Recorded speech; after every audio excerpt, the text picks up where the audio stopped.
Welcome back, everybody. I am Bruce. And I'm Jay. So, welcome back to our Magic the Gathering podcast. So, normally here on the show, we like to talk Commander. But as we talked about last week, we're taking a bit of a break and we're doing something a little bit different. We're collaborating with Jay from Mythic Mechanics to talk about something that I really enjoy, and I hope you do too. We're talking some cube, and we're talking specifically the Mythic Mechanics cube that Jay has designed. So, we have brought Jay on, and we're going to go through an arc of a number of shows with him to talk all about his cube and what he built, and then what that might reproduce as a play experience. So, Jay, how are you tonight? I'm doing good, Bruce. Got some Commander games in this week. Played some Apex Legends board game with my friends, and looking forward to the new set coming out this weekend, Secrets of Strixhaven. How are you? I am doing well. I have to say, I did not get to play any Commander this weekend. My friend was wanting to play, and I couldn't find anybody else online to play with. And since I live in a small town, it's hard to find other players to play with. So I had to suffice myself with playing some Brawl on Arena and some Standard on Arena, which was like good, but much less satisfying than playing with my friends. Because there's something I have to say I appreciate about playing Magic with my friends. I have to agree with you there. It's like definitely some camaraderie to it, getting out of the house, staying busy, and seeing what everybody else is bringing to the table each week. And it changes week to week, and we're going to see some new cards next week as soon as these prepared cards. Be prepared for prepared. Some of those are spicy, but I think you're absolutely right there. I think there is certainly some of that like person to person banter that I really appreciate and I like when I play in person. I also know there's lots of people who are very skeptical of those sorts of interactions, and I think it's really unfortunate that when people sometimes go to a game store or go to play Commander with their friends at the kitchen table, that sometimes there's some really unpleasant interactions. But I think in my experience, those are usually few and far between. And I like the idea of like having like laughs with my friends over silly things that I've done or mistakes that I have made. So yeah. Anyway, it's good to give each game a new chance. Give each game a new clean slate, because a lot of times you come into it playing all the decks you've ever played before, and you might not just be playing the person across from you. You're playing all the other times you've played that color combination or all the other times you've played that commander. It's good to, when you're playing new players especially, give each game a new clean slate and give them a chance to not do what you expect them to do. I think that's one of the hardest things to do, because particularly if you're accustomed to playing with the same play group regularly, that, if there's a player in the play group who perhaps has done something dirty to you or blown up your board or cost you the win, it's very easy to allow that past game to influence what's happening right now. And instead of enjoying the experience right now, playing the thing. And I know our brains work a certain way, but I think it's really healthy for us to recognize sometimes you got to let go of those previous experiences and enjoy the moment that you're having right now and being very present. That sounds very airy fairy. I appreciate, but well put. But being present in the moment, I guess. All right, should we get down to the task at hand? We got some work to do tonight, my friend. Let's do it. Get your work boots on. We're going to go to work, folks. All right, so we're going to get down to business. We're talking through Mythic Mechanics Cube. So we're going to be breaking it down color by color, looking at ways to maybe refine the list or help Jay craft an experience that when people sit down to play his cube, that they're going to have a really fun experience, that they're going to say, you know what? I'm glad I came to play tonight, and I can't wait to play it again. So, Jay, help us out. Hit him with it. Hit him with some knowledge, man. Hit him with it. All right. Well, Mythic Mechanics Singleton Cube is a vintage cube, and I intended it to be fun and pseudo casual. It's hard to make vintage casual, but fun, and have a large variety in it, in that it will contain one of each of mechanics, roughly 355 different mechanic abilities. cards from all all sets, new to old, and something that you can do it yourself. Print the cards at home because I know we all got bills to pay, especially these days with this economy. Magic's printing 8 or 9 sets a year, and the cards just keep coming. So it's proxy, it's do it yourself. It's got one of each of the mechanics, and it's made to be played over and over again. Hopefully, in a balanced manner. If you want to see the cube list, you can go to mythicmechanics.com. That's my website. Or you can also check out the cube list on Moxfield or on Cube Cobra. I also have socials on YouTube and Instagram, and you'll be able to see those in the description and links below. Awesome. And so Jay has been gracious enough to do a number of pack openings to help people get a feel for what the list is all about. So that if you're interested in building it yourself, you want to print off the cards, you want to sleeve them up, and you want to play the cube yourself, you could do so and get a feel for what some of the, your pick one, pack one might look like. So I think it's a really good way to help people interested in playing cube get their feet wet with the format. So we're going to be starting in Wooburg order, so white, blue, black, red, green. So today we're going to be starting with the white cards. So Jay, as a designer of this cube, you were explaining a little bit earlier, but what were you trying to capture with this list of cards with respect to the white cards in particular, but sort of just in the cube generally? Were there any sort of archetypes you were looking to seed into it, or a type of feel or vibe that you're looking for? Like what was the big idea? Well, this is very much a non-traditional cube. It's focused on the storytelling and the play experience between players.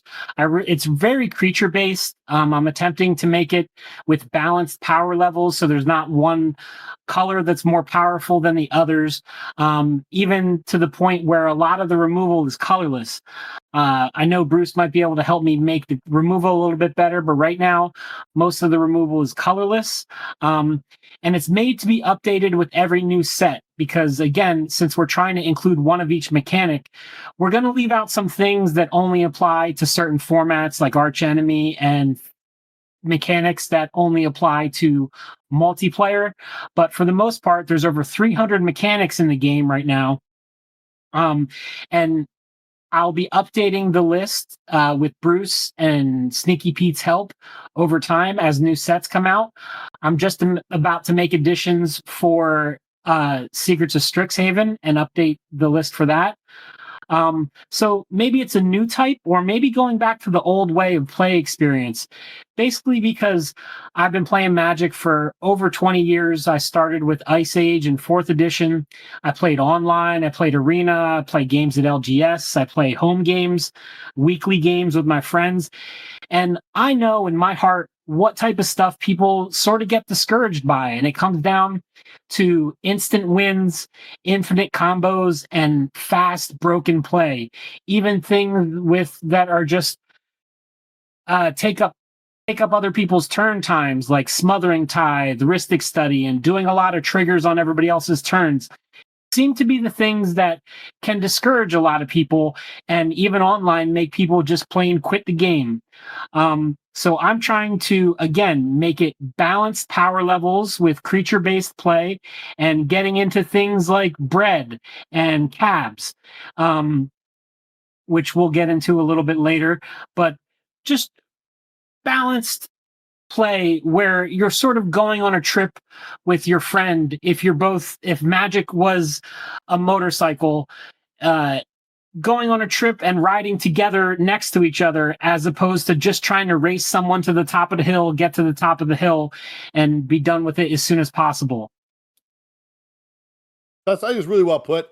I really like the analogy there of like going on an adventure. Like you're going on an adventure with your opponent, and there's going to be some storytelling. Because I think, it's one of the things that when I started playing, a long time ago now, 2012, there was a lot of talk around crafting a play experience that everyone could enjoy. And I think I'm looking forward to seeing how this has been expressed as a cube.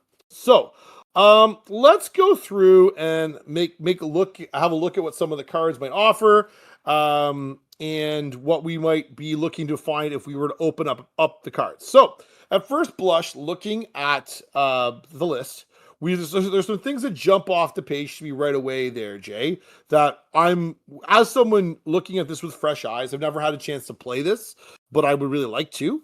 So Heliod is one card that, gets me pretty excited as somebody who's seen this card do really powerful things, particularly with Walking Ballista, and we'll talk about that a little bit later. But it also speaks to a life gain theme that you have in that sort of expresses throughout your cube in the white cards, where you've got Ocelot Pride and you've got Archangel of Thune, which are some pretty powerful life gain payoffs that can be expressed throughout your stuff. I'm also really excited for you have a really strong equipment package with the Pure Steel Paladin and the Stoneforge Mystic and Cloud and Relic Seeker, sort of like cards that really lean into this notion of finding equipment and putting them on my creatures and allowing me to attack. I think that's something that I think I'm really interested in. Elish Norn, Mother of Machines, to me jumps off the table as being perhaps the card with the highest upside of all the creatures in this list, because of the fact it acts as a amplifier for you, but also acts as a way to inhibit your opponents and make it hard for them to advance their game plan. And last but not least, when I see Rick, Steadfast Leader, and gets me thinking that perhaps there's like a tribal element to this list that I could tap into and take my attention in sort of a human tribal sort of vibe. So now, with that in mind, I sit down, I'm looking at some of these cards, and I want some of these things to help set a direction for my draft. Now, help me out with those cards I've already sort of articulated there. Like, I picked out, what are your thoughts? Like, am I on the right path with respect to like what where my brain is taking this, or am I going to find myself running at cross purposes to your cube? Well, I didn't really intend for there to be a direction. I was hoping for people to be able to draft cards by color and casting cost and looking for creatures and removal, for each card to be great on their own. And I think that the cards that you pointed out, like Heliod, Pure Steel, Stoneforge, Elish Norn, and Rick, some of the cards just ended up being more powerful when you put them all together. Because when I designed the cube, I sort of went through the list of the 300 plus mechanics and tried to find the best card with each mechanic and sort of went about it that way. And then once I had one card from each mechanic, I tried to fill in with just generically powerful cards to balance out the casting cost and the casting cost of each spell, so that each color had the same amount of 1-drops, the same amount of 2-drops, the same amount of 3-drops, and really looked at it mathematically in that way. In short, I'm just trying to have to create a fun, balanced game, sort of with an element of storytelling and going on a trip together, as opposed to just out-competing my opponents for glory. I realize that's sort of counterculture these days, when everybody just likes to see their deck do the thing as soon as possible. But I feel like there's already a million other formats for everybody to play the fastest, quickest, most broken cards, and to see their deck do their thing as soon as possible. So what I was really going for here was cards that are great on their own and balanced play. But like you said, some of these are just, they're going to stand out and they're going to be beats. The two of the first place decks in the last 2 drafts I run were white decks. So white is definitely one of the stronger colors, and I'm hoping you can help me balance that out and bring up some of the other colors up to snuff. Okay. All right. So listening to what you're saying, we need to sort of think about this a little bit differently, right? So Jay's made it really clear, audience, that we're like looking to cultivate a storytelling and an adventure, not just a combo stomping. All right. So when games aren't going to end in 5 minutes, and that's because that's been by design. So, all right. If that's what I'm going to be looking at when I'm looking at your list in terms of helping me understand how to draft, I'm going to be looking at things through a more generalized lens. And some people out there in the internet may be familiar with some of these theories. Some people maybe not. So we're worth our while right now to articulating a couple of them. So the first one we talked about earlier. So this idea of bread. And so people who are sort of older school Magic players may be familiar with this acronym, but bread is an acronym that helps players dictate how they prioritize card evaluation. So by B stands for bombs. So when you open up a pack to draft, you're looking for the bomb in the pack, something that's going to be really impactful, something that's going to help you win the game, maybe something that's going to help you stabilize the board in a big way, and help you really make sure that you don't have the game run away on you. All right. The R component is the removal. So you're looking for some removal that's going to allow you to, counteract your opponent's plays. So it may not necessarily be a kill spell. It might be something that is counter spell to help delay your opponent from playing that really scary thing. It might be something that's going to lock it up so it can't. It's going to an encrust mechanic where the card is locked down or stunned or something where it's just not going to be able to be utilized to its fullest by an opponent. The E represents evasion. So cards that have evasion, so flying or menace or trample, or maybe vigilance, things like that are going to allow you to be extra useful are going to be cards that are going to be prioritized. The A is for aggression. So you're going to want things that are going to be aggressive and get down on the board to do a thing, to attack and get busy after, reducing your opponent's life total. Even if we are playing to have a story told, you still want to ultimately win the game of Magic. At the end, with the stated outcome being to reduce your opponent's life total to 0, you do have to be able to attack. And the D stands for D or duds. And I don't think in this cube you're going to find too many of those. At least that's Jay's intention. I hope not. Right? Yeah, that's the plan, right? So, but the first 4 are going to be very relevant as we look through the cards and look at what the selection of cards as white cards this week are going to offer us. Now, the other component is CABS theory. So cards that affect the board. It's another acronym that has been sort of spawned as Magic continue to evolve, and we've seen power level of decks and drafting formats go up. So the C is cards, A is effect, and B the board. So if your card doesn't really affect the board, you have to ask yourself, is it really worth the card slot in my draft deck? And so once upon a time where you might have drafted a ramp piece, taken a 3-mana artifact that helps you ramp a little bit, you're now going to elect to, prioritize things that are going to be down on the board and that can allow you to attack and block, wear an equipment, wear an enchantment, maybe do something useful on the board. And so with these two sort of generalized mindsets, it's going to help us look at what Jay has given us in the cube and help us evaluate whether or not there are cards that A, we want to pick when we sit down to draft, or B, if they have a place in the cube at all, and if we can help Jay remove the things that are not going to help create the play experience he wants to cultivate, and maybe help him find some alternatives to things. So, all right, let's talk about. We're going to put the list for a couple of the winning decks that Jay has had the last couple times he's drafted this cube with friends, so that you can see for yourselves what sort of top decks might look like. But Jay, what do you say if we sort of we did a crack-a-pack with your list?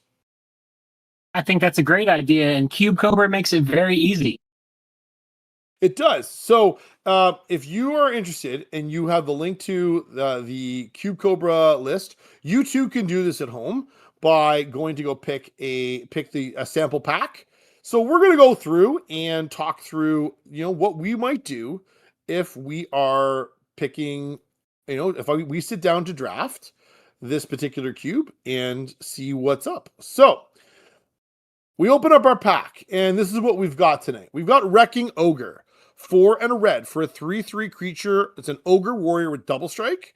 It is got Blood Rush for 3 red, Discard Wrecking Ogre. Target attacking creature gets +3/+3 and gains double strike until end of turn. Scour from Existence is a 7 mana instant that's colorless that has exile target permanent. Michaeloth, so 3 green for a 4/4 creature fungus with Devour 2. And at the beginning of your upkeep, put a 1/1 green Saproling creature token into play for each +1/+1 counter on Michaeloth. Cloud, Midgar Mercenary, is white for legendary creature, human soldier mercenary. When Cloud enters, search your library for an equipment card, reveal it, and put it in your hand and shuffle. As long as Cloud is equipped, if an ability of Cloud or an equipment attached to it triggers, that ability triggers an additional time. We have Invasion of Ikoria that has got a lot of sideways text. I'm not sure even how to read that.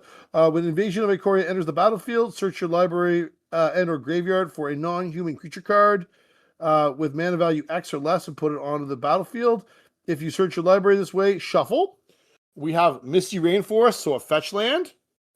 See the Unwritten, so 4 green for a sorcery. Reveal the top 8 cards of your library. You may put a creature card from among them onto the battlefield. Put the rest into your graveyard. Broadside Bombardiers. I missed the ferocious component of that one. Sorry, ferocious. If you control a creature with power 4 or greater, you may put 2 creature cards onto the battlefield instead. Broadside Bombardiers, 2 and a red. It's a goblin pirate. It's a 2/2 with menace and haste and boast. Sacrifice another creature or artifact. Broadside Bombardier deals damage equal to 2 plus the sacrifice permanent's mana value to any target. And you can boast when you attack. Agate Instigator, 1 and a red for a 1/3 Lizard Rogue with Offspring for another 1 and a 3. 1 and a red, If you pay 1 and a red, you make a copy of it that's a 1/1 token. And it says, whenever another creature you control enters, this creature deals 1 damage to each opponent. Abhorrent Oculus, 2 and a blue for a 5/5. With a creature, it's an eye. As an additional cost to cast a spell, exile 6 cards from your graveyard with flying.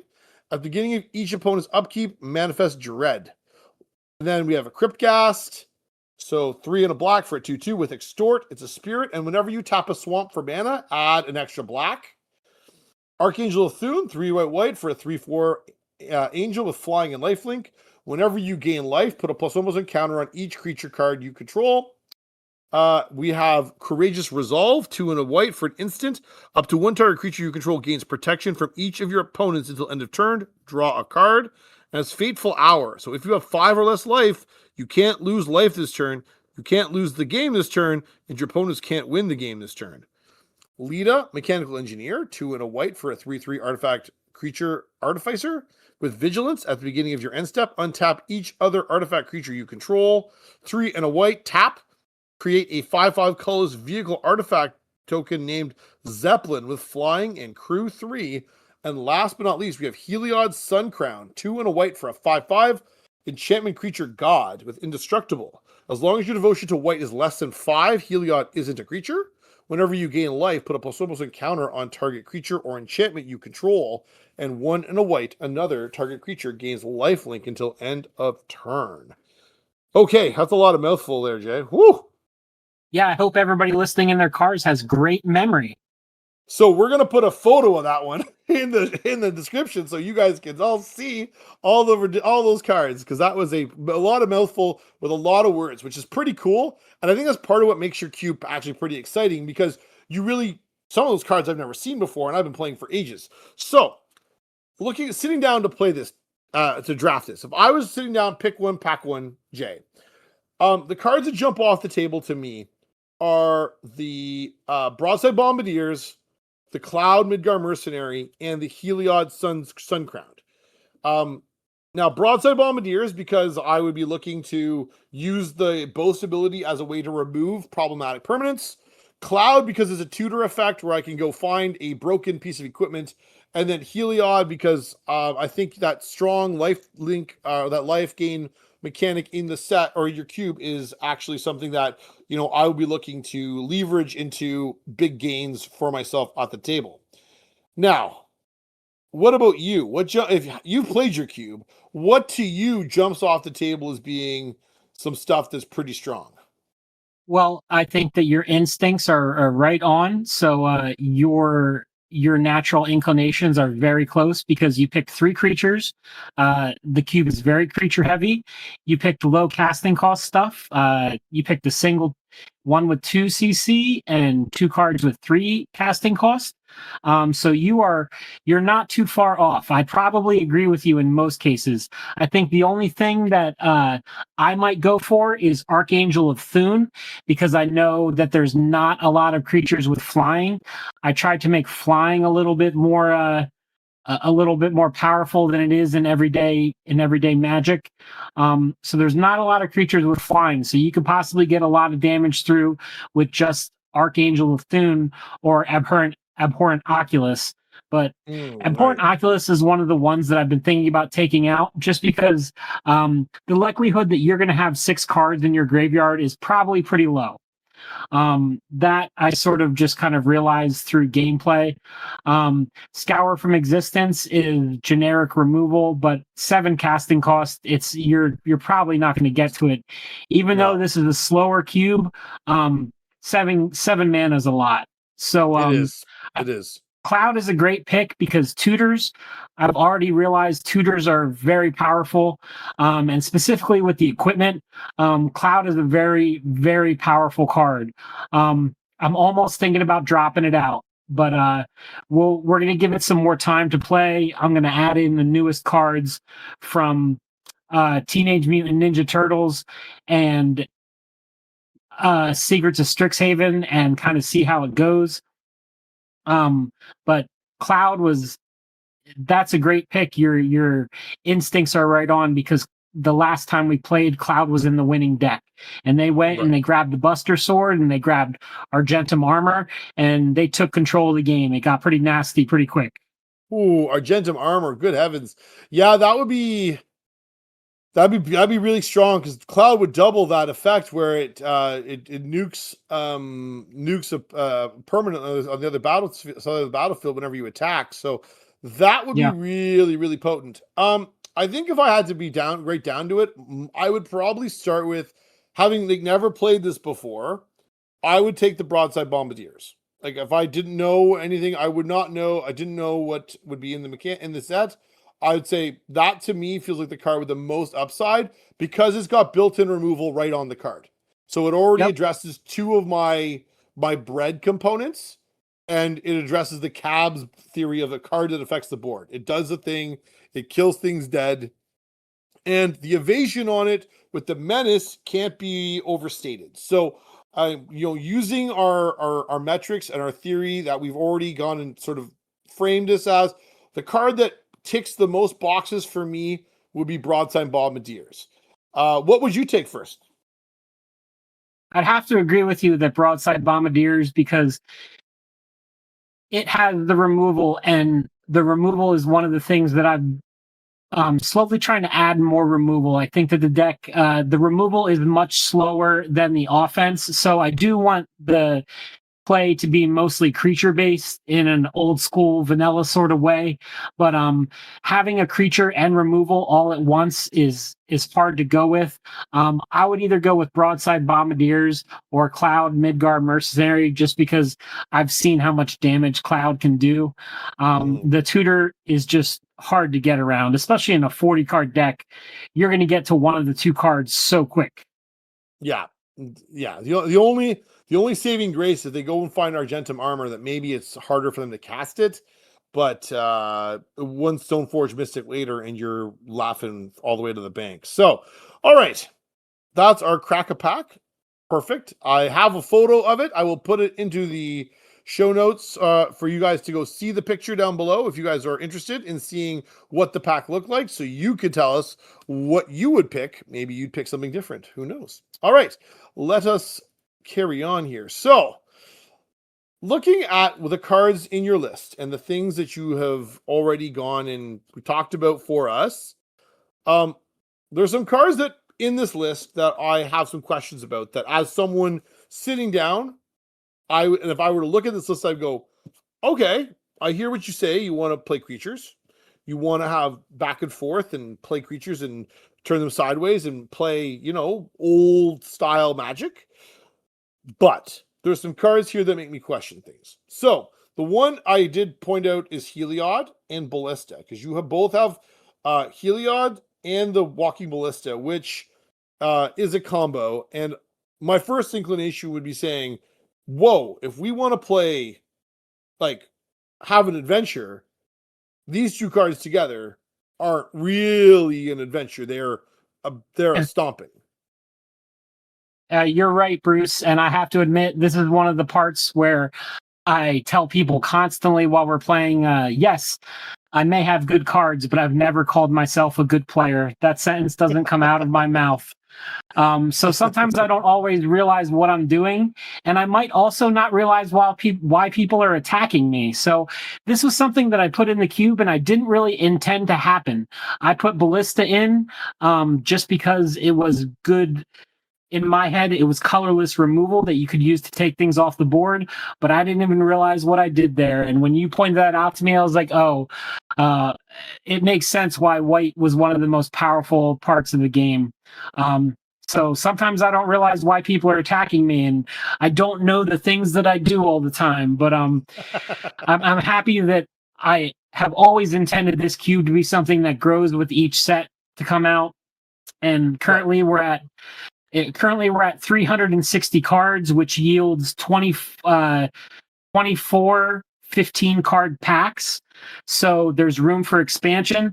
Walking Ballista is probably one of the ones that I'm going to be taking out here and looking to replace with either one of the new mechanics from the new set or just another card that balances things more. Because that's the last thing I want people to do is sit down and spend 45 minutes to an hour to draft their cards, and then half an hour to 45 minutes to build their deck, and then get bitch slapped by one of these cards that just takes you out of the game as soon as possible. And you're like, oh, I'm starting off 0-1.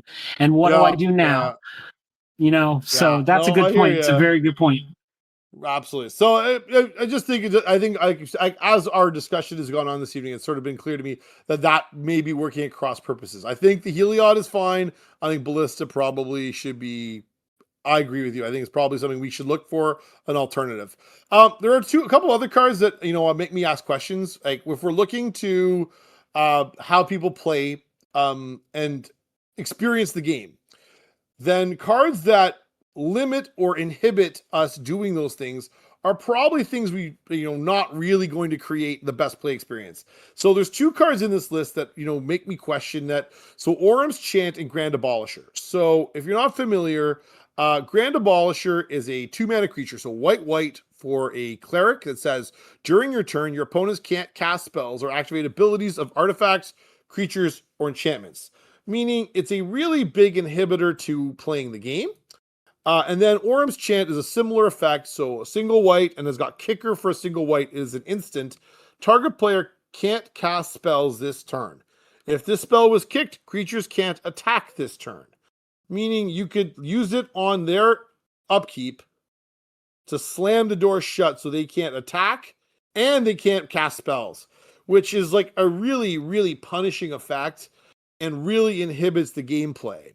So can I ask a question? Like when you include those, were you looking for a card that provided demonstrated the kicker ability, or were you looking for a cleric, or like what was the sort of the idea behind the inclusion of those two cards in this list? When I looked at Orum's Chant, I think where I was coming from was trying to find one of the more expensive cards with kicker.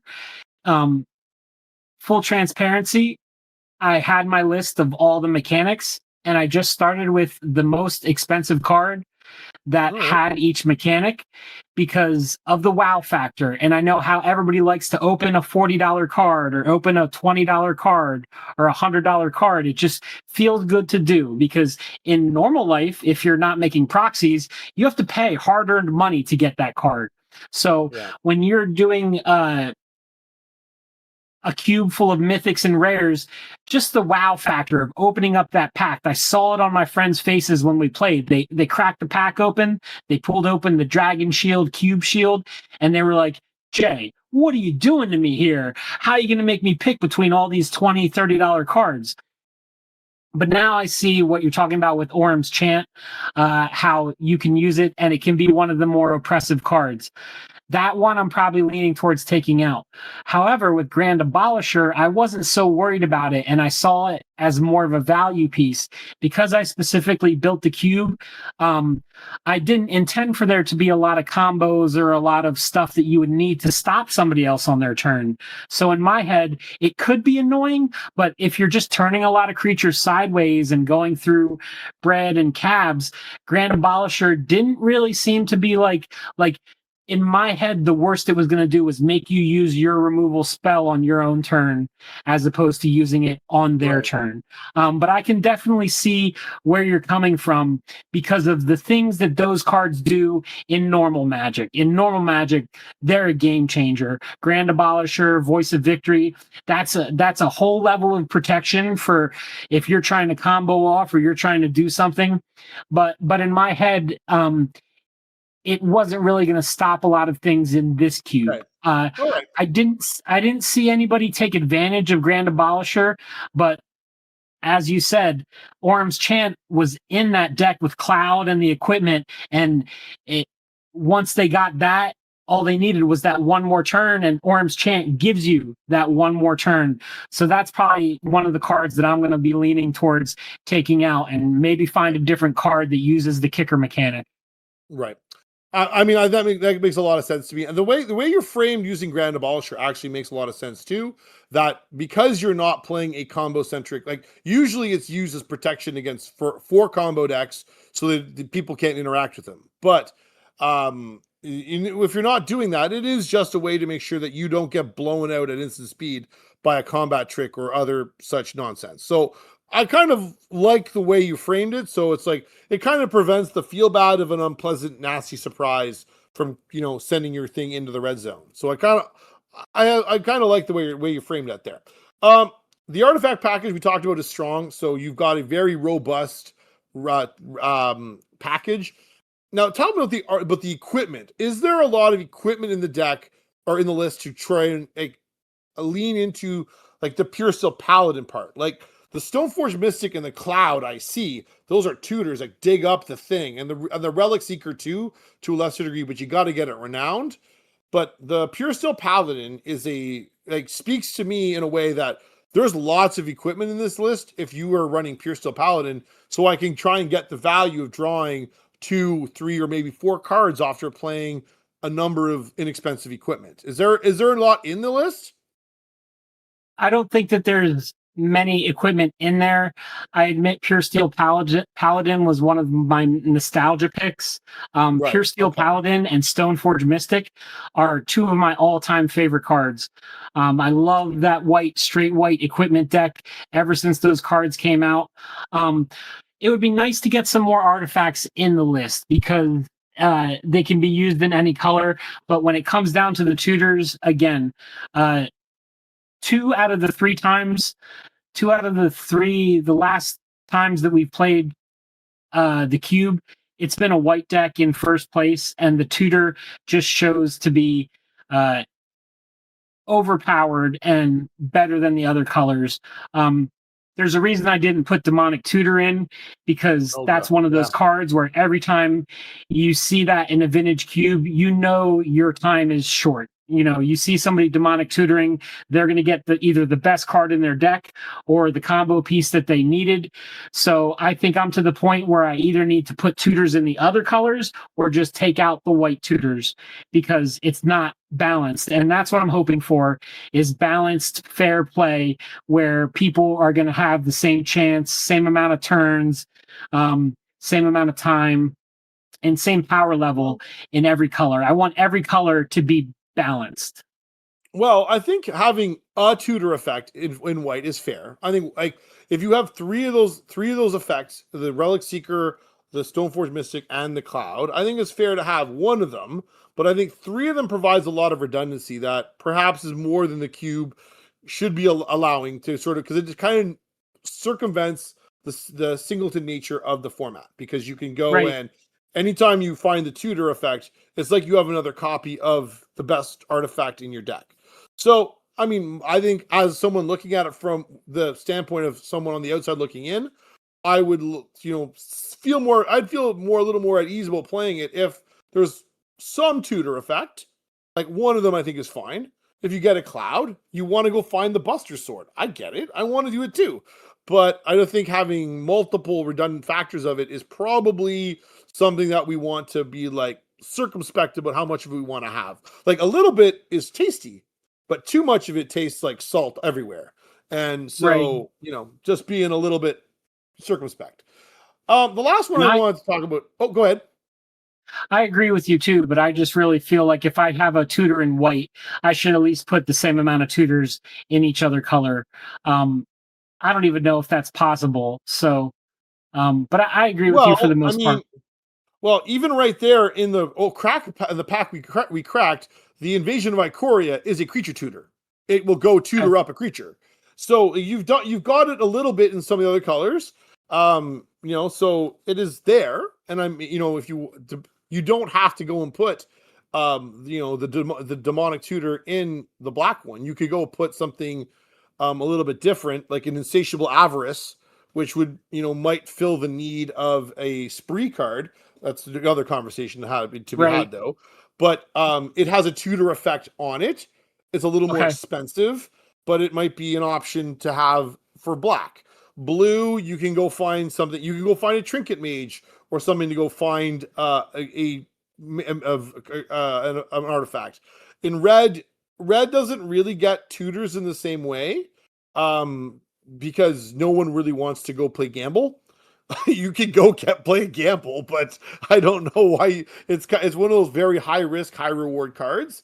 But maybe you can do something or something. We'll have to look at that when we get to that part later. When we get to look at red, but there are some other options that aren't necessarily just slamming DT in black and say, "Well, there's my Yeah. tutor for black." And I think you're right to be circumspect and being cautious, because if you just play the top cheese of it all the time, then you start to skew the power level.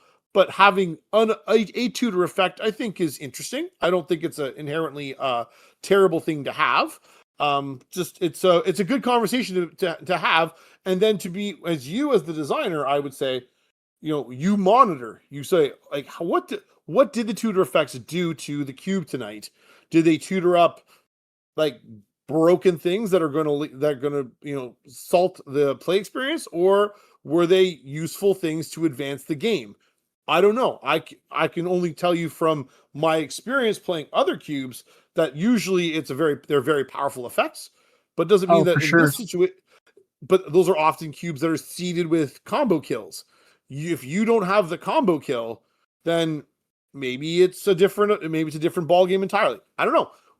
We'll have to. I Yep. think it's worth some testing and some experimentation. I think the last piece that I would sort of ask some questions about is that white also is very traditionally strong in removal, and there is not a lot of removal that you've leaned into here. And I think I get the idea that you're looking to have the storytelling element of your cube, where you and I play, and I play a creature, and you play a creature, and our creatures tussle. But eventually, there's going to come a point where someone's going to play a haymaker, a dragon, a scary sea monster, something really that's going to get the job done. And me as the other player, I'd like to be able to have a little bit interplay. I think one of the greatest things about Magic is oh no, I'm in big trouble. I need to top deck just the right thing. Oh, there's my answer to my opponent. And so I think one of the things I would be asking about is the removal in the suite. Like you've talked about, how you have some colorless removal, but often colorless removal is very expensive, like the Scour from Existence in our pack today.